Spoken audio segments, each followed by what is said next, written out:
अस्सलाम वालेकुम वरहमतुल्लाहि वबरकातुहू। तो स्टूडेंट्स, ये लेक्चर नंबर 3 है। आज हम देख रहे हैं नंबर थ्योरी का लेक्चर नंबर 3। इस लेक्चर में आप लोगों ने डिविजिबिलिटी के रिलेटेड कुछ क्वेश्चन करने हैं और इन क्वेश्चनों में से सबसे पहले जैसे आपको गिवन है कि if a divide b then show that a divide b c.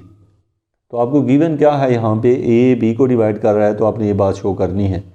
तो सबसे पहले आपने सॉल्यूशन में जो आपका क्वेश्चन है उसमें ये लिखा हुआ है कि ए डिवाइड बी। ए डिवाइड बी मतलब आपको दिया हुआ है ये चीज़, चूँकि आपको पता है कि अगर a divide b mean b divide b over a equal to, आपको पता है डिविजिबिलिटी की ये डेफिनेशन होती है, तो उसको कोई सम नंबर सी के इक्वल रख देते हैं। अब आपने यहाँ से क्या किया, b इज़ इक्वल टू क्या निकला है, ए सी। b इज़ इक्वल टू ए सी। तो अगर हम यहाँ पे जो हमारे पास आ गया b इज़ इक्वल टू ए सी, इस वैल्यू में चूँकि हम शो क्या करना चाहते हैं, यहाँ पे आप देख लें कि गिवन है हमें a डिवाइड b, तो हमने शो करना है a डिवाइड बी सी, यानी कि हमें ये बात दी हुई है b ओवर a और हमने शो करना है कि बी सी को भी a डिवाइड कर रहा है। तो अब यहाँ पे b के पास एक वैल्यू की कमी है, वो क्या है, c की है। तो यहाँ पे एक c मल्टीप्लाई कर दिया, एक b c लिख लिया और एक c हमने उधर भी मल्टीप्लाई कर लिया। इससे क्या होगा कि यहाँ से आप देख सकते हैं कि ये मेरे पास आ जाता है b c डिवाइड कर रहा है a को और उस साइड पे क्या है, c स्क्वायर है। तो इसका मतलब ये हुआ कि b c को a डिवाइड करता है। तो यही चीज़ आपने शो करनी थी, this implies that a divide करता है बी सी को। तो ये आपका था क्वेश्चन कि show that a divide b c. तो आपको डिविजिबिलिटी की डेफिनेशन यूज़ की, यानी ये गिवन था हमें, जो ये है ए डिवाइड बी, तो यहाँ हमने लिखा है कि ए डिवाइड बी है इक्वल टू सी। इसको उधर मल्टीप्लाई किया, दोनों साइडों पे बी सी से मल्टीप्लाई किया और ये रिजल्ट हमने निकाला। अब हमारे पास नेक्स्ट क्वेश्चन है, क्वेश्चन नंबर 3 में आप देखें, इसमें दिया है if a divide b and b divide c, then ये बात हमने शो करनी है। तो हम इसे शो कर लेते हैं कि a डिवाइड b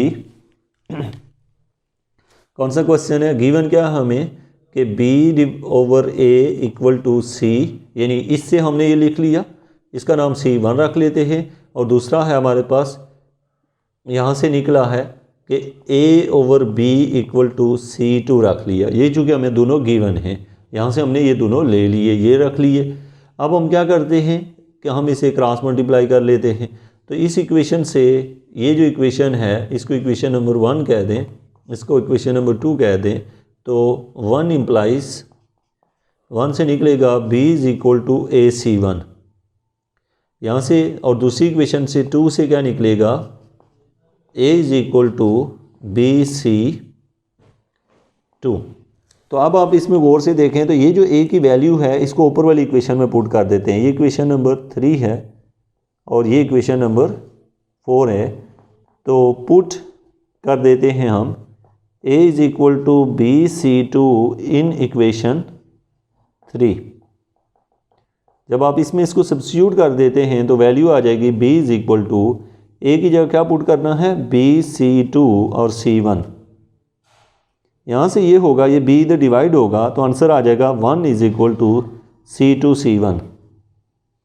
तो अब आप देख सकते हैं कि आप पढ़ रहे हैं नंबर थ्योरी में सिर्फ और सिर्फ दो तरह इस तरह के नंबर्स होते हैं कि जैसे आपको पता है कि c1 और c2 इक्वल टू 1 मीन या तो c1 और c2 दोनों किसके इक्वल होंगे, 1 के इक्वल होंगे, या फिर c1 इक्वल होगा c2, ये दोनों -1 के इक्वल होंगे। आपको पता है कि अगर ये दोनों माइनस हों तब भी 1 आता है, दोनों प्लस हों तब भी 1। इन c1 और c2 की जगह कोई और नंबर नहीं आ सकता। उसकी रीज़न क्या है, क्योंकि इंटीजर्स में देखें तो 1 के और -1 के अलावा कोई और नंबर नहीं है। तो इससे नतीजा ये निकला कि c1 c2, this implies that कि c1 c2 जो है ये दोनों +-1 हो सकते हैं। ये वैल्यू हमने यहाँ से उठाई और ये वैल्यू जाके हम इक्वेशन नंबर 3 में पुट कर देते हैं। इक्वेशन नंबर 3 में वैल्यू रखने से आप देखें तो यहाँ पे आ जाएगा 3, इक्वेशन 3 इम्प्लाइज, अब 3 में रखें या किसी और में बेशक 4 में रख लें, तो यहाँ पे हमने लिख लिया, या 4 में रख लें तो यहाँ, या 3 में रखें तो b is equal to a और +-1, यानी हम इसको ऐसे लिखेंगे प्लस माइनस a आ जाएगा, यानी इसकी जगह क्या आ जाएगा, c1 की वैल्यू है +-1, तो यहाँ आ जाएगा +-a, जिसको आप ऐसे भी लिख सकते हैं b is equal to +-a। ठीक है, ये आपने यहाँ से शो कर लिया कि अगर ये हमें गिवन हो क्वेश्चन, यानी a डिवाइड कर रहा हो b को और b डिवाइड कर रहा हो a को, तो देन ये रिज़ल्ट होता है। तो ये बात आपने यहाँ से शो कर दी है, चूँकि ये डिविजिबिलिटी की डेफिनेशन यूज़ किया और उसे सिंपल वे से हमने सब्स्टिट्यूट किया, तो हमारा नेक्स्ट रिज़ल्ट आ गया। अब इसी तरीके से एक और क्वेश्चन लेते हैं, क्वेश्चन नंबर 4। क्वेश्चन नंबर 4 में हमसे ये कहा गया है, क्वेश्चन नंबर 4, आप इसमें देखें तो वो उस गिवन क्या हमें कि b/a, तो हमें पता है b/a गिवन है, तो इसको हम लिख सकते हैं c1, और यहाँ पे क्या दिया हुआ है c/a, तो इसका नाम रख सकते हैं, सॉरी ये c/b है, c/b, तो ये क्या दिया हुआ है, इसको हम c2 कह देते हैं। अब हमने शो ये करना है कि a डिवाइड c शो करना है। तो आपको पता है कि इस इक्वेशन को हम लोग लिख सकते हैं b is equal to c1a, और इस इक्वेशन को लिख सकते हैं c is equal to c2b। आपके पास ये दो रिजल्ट आए। अब हमने क्या करना है, हमने शो ये करना है कि a c को डिवाइड कर रहा है, a c को डिवाइड कर रहा है, तो उसके लिए हमें ये करना पड़ेगा कि ये जो b की कीमत है वो यहाँ सब्स्टिट्यूट कर देते हैं। ये b कीमत उठा के यहाँ पे पुट करते हैं, तो c is equal to c2 c1a निकला। क्या किया आपने, c2 और b की जगह आपने ये रख लिया। यहाँ से एक बात प्रूव हुई कि इसका मतलब है ये a इधर डिवाइड हो सकता है, तो ये बना c/a is equal to c2 c1। तो इससे क्या नतीजा निकला कि c/a equal to some new number c3। तो इससे ये नतीजा निकला, दिस इम्प्लाइज दैट कि a जो है वो c को डिवाइड कर रहा है। यही हम शो करना चाहते थे। तो ये है बच्चों आपका क्वेश्चन नंबर 4। तो हमारे पास से ये क्वेश्चन गिवन है कि if a divide b1 plus b2 and a divide b1, then हमने ये शो करना है। तो आपको यहाँ पे ये दिखाई दे रहा है कि आपने सबसे पहले सोल्यूशन में ये आपको गिवन है क्या चीज़, b1 प्लस b2 को a डिवाइड कर रहा है और इसका नाम हम रख लेते हैं c1, और दूसरी कंडीशन दी हुई है कि b1 को a डिवाइड कर रहा है, इसको हमने कह दिया c2। अब आप क्या करेंगे यहाँ से कि यहाँ से निकलेगा हमारे पास रिजल्ट कि b1 plus b2 equal to c1 into a। ये a इधर मल्टीप्लाई किया, ये इक्वेशन नंबर 1 है, ये इक्वेशन नंबर 2 है, ये आपने 1 को हल किया, ये आया। अब 2 को इम्प्लाई करें तो t2 वाली से क्या निकलेगा, यहाँ से b1 इक्वल टू ac2, ये वैल्यू भी है और दूसरी वैल्यू ये है। अब आपको b1 की यह आंसर मिल चुका है यहाँ पे।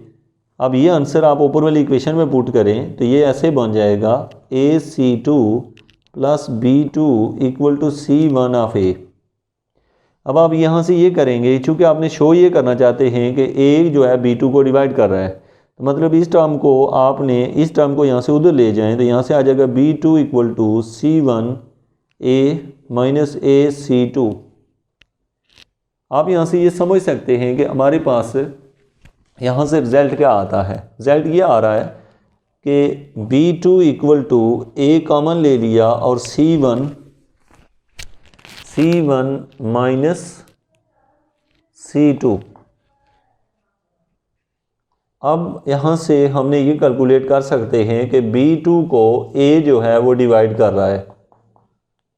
तो जी इससे नतीजा क्या निकलेगा कि यहाँ से हम कह सकते हैं कि a डिवाइड b2। तो यही हमने प्रूव करना था। तो ये था आज का टॉपिक लेक्चर नंबर 3, जिसमें आपको ये बताया गया था कि आप लोगों को डिविजिबिलिटी यूज़ करते हुए किसी क्वेश्चन को प्रूव कैसे किया जाता है। इंशाल्लाह अगली वीडियो में मिलते हैं। Thank you so much. इस क्वेश्चन में आपने क्वेश्चन नंबर 5 जो है और आज के लेक्चर का ये चौथा क्वेश्चन है।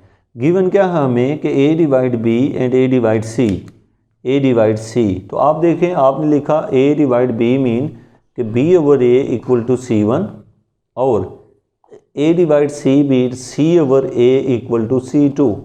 ये दो आपने ले लिए और ये बात हमने शो करनी है।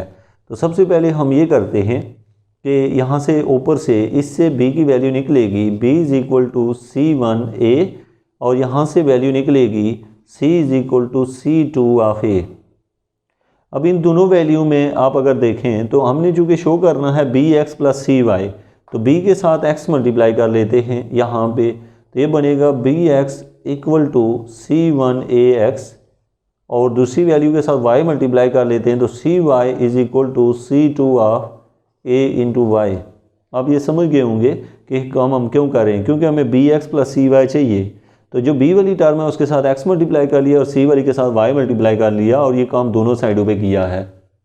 अब हमारे पास इन दोनों इक्वेशनों को ऐड करना है, चूँकि यहाँ ऐड किया हुआ है तो यहाँ पे आ जाएगा b x plus c y equal to c one a, यहाँ पे दोनों में a कॉमन है, मैं बाहर रख लेता हूँ, a into c one x plus c two y. तो यहाँ से आप देख सकते हैं कि ये a इधर आके डिवाइड हो जाएगा, तो b x plus c y divided by a equal to c one x plus c two y. तो इसको आप लिख सकते हैं दिस इम्प्लाइज दैट कि a जो है वो b x plus c y को डिवाइड करता है। ये आपने प्रूव कर लिया। Next question. तो आज के इस लेक्चर में आपने इस तरह की कोई चीज़ें देखी कि डिवीजन एल्गोरिदम का यूज़ देखा है। अब हम एक और एग्जांपल लेते हैं इसी तरह से डिवीजन एल्गोरिदम की।